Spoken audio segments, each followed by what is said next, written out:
ధాన్యాన్ని వెంటనే కొనుగోలు చేసి రైతులకు వెంటనే బోనస్ అందించాలని మెదక్ జిల్లాలో బీఆర్ఎస్ నేతలు డిమాండ్ చేశారు. మెదక్ జిల్లా మనోహరాబాద్ మండలం దండుపల్లి చౌరస్తా వద్ద రైతులకు మద్దతుగా ఎఫ్డీసీ మాజీ చైర్మన్ వంటేరు ప్రతాప్ రెడ్డి ధర్నా చేపట్టారు.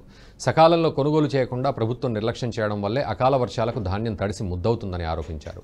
కాంగ్రెస్ ప్రభుత్వం వచ్చాక రైతుల కష్టాలు మరింతగా పెరిగాయన్నారు. తడిసిన ధాన్యం కొనుగోలు చేసే వరకు బీఆర్ఎస్ పార్టీ రైతుల పక్షాన పోరాటం చేస్తుందన్నారు. ఇచ్చిన మాట ప్రకారం రైతులకు బోనస్ మద్దతు ధర ఇవ్వకపోతే రోడ్లు దిగ్బంధం చేస్తామని హెచ్చరించారు.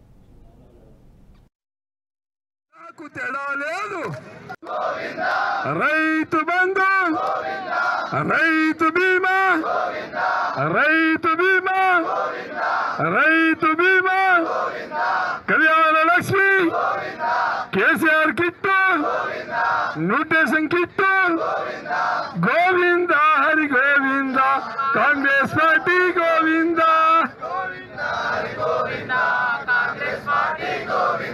జై తెలంగాణ.